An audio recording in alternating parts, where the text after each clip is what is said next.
Je ne peux pas vous dire qui je suis, et je ne peux pas vous dire le nom du programme sur lequel je travaille. Mais ce que je peux vous dire, c'est que si ce qu'ils disent est vrai, nous avons des ennuis. Nous avons établi le contact extraterrestre, mais pas de la façon dont vous pouvez le penser. Nous n'avons pas envoyé un quelconque message vers Andromeda en espérant une réponse, et nous ne les avons pas rencontrés en face à face. Nous avons trouvé une autre façon de communiquer. Quelque chose qu'apparemment, nos ancêtres avaient également compris. Il existe d'innombrables structures anciennes et délabrées dans le monde, et certaines d'entre elles, pas toutes mais certaines, étaient des moyens de communication. Au moins une poignée sur chaque continent. Je suis sûr que vous pourrez en reconnaître quelques-uns quand j'aurai décrit ce que nous avons fait. Nous travaillons sur cette technologie depuis un certain temps déjà. Il existe depuis longtemps une théorie selon laquelle le son a une part beaucoup plus grande dans l'univers que d'être simplement des vibrations aléatoires. Que l'univers est simplement un tas de vibrations et de sons. Et si vous trouvez un moyen de manipuler correctement ces vibrations, vous pourriez faire des choses qui semblent impossibles. Nous l'avons prouvé hier. En créant une chambre d'écho extrêmement précise, et en y jouant une certaine fréquence, précisément au bon volume et avec un timing exact, nous avons brisé une sorte de barrière. Rien ne s'est vraiment passé, du moins visuellement. Nous avons effectué d'innombrables tests comme ceci, avec de minuscules différences. Et celui-ci semblait assez banal. Il y a eu un léger battement artificiel. Le verre entre nous et la chambre d'écho tremblait à un intervalle régulier, comme si nous jouions une musique trop forte et avec beaucoup de basses.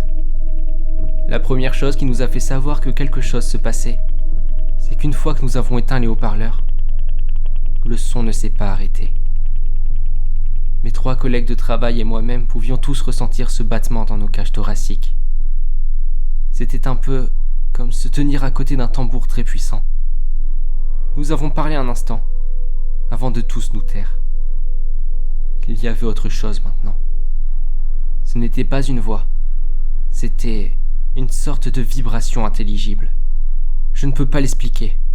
C'était comme si cette voix était dans ma poitrine, mais elle ne parlait pas. Je pouvais juste ressentir ce qu'elle disait. Par la suite, mes collègues et moi avons débattu sur la formulation exacte des mots compris. Mais nous nous sommes tous entendus à chaque fois sur les messages généraux. Comme je l'ai dit, ils ne parlaient pas vraiment. Donc, je vais faire de mon mieux pour retranscrire ce que nous avons compris. Ouah, vous êtes de retour. Ce sont les mots que j'ai ressentis dans ma poitrine.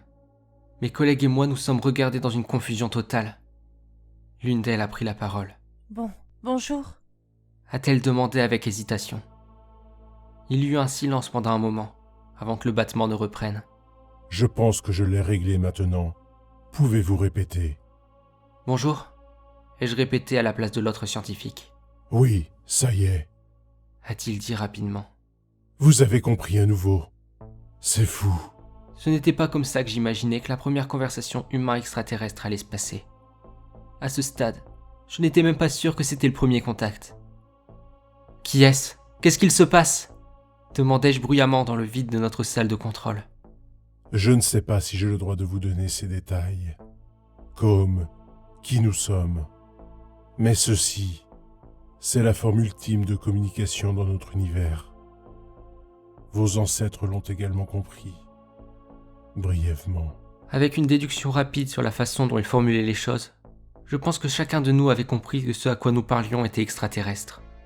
« D'où êtes-vous » j'ai demandé. « Vous devez être proche ?» C'était obligé. Avec la façon dont nous parlions en temps réel, il devait être vraiment proche. Il faut quelques minutes aux communications vers Mars pour arriver à destination. Simplement parce que nous sommes limités par la vitesse de la lumière. Si nous parlions rapidement sans latence comme ceci, il devait obligatoirement être sur Terre. Je suppose que vous ne savez pas. Nous n'avons rien dit à vos ancêtres.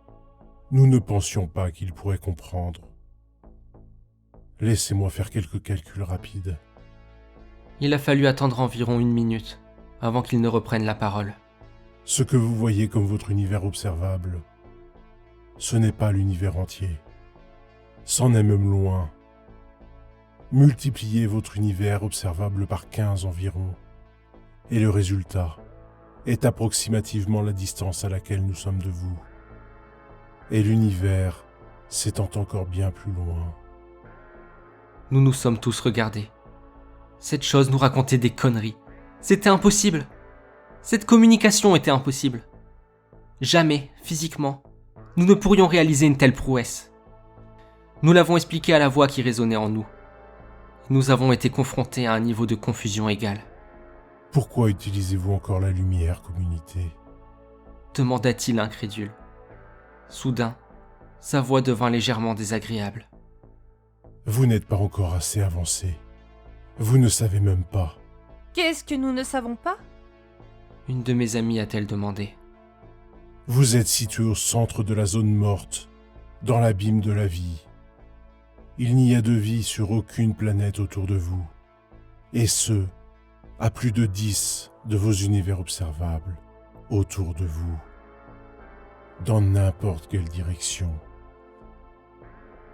C'est l'un des mystères de l'univers de savoir comment vous êtes encore en vie. Il parlait sinistrement. Jamais de ma vie je ne m'étais senti plus petit, plus insignifiant et plus seul. Cela a continué. Et il y a une raison au fait qu'il vous ait laissé vivre.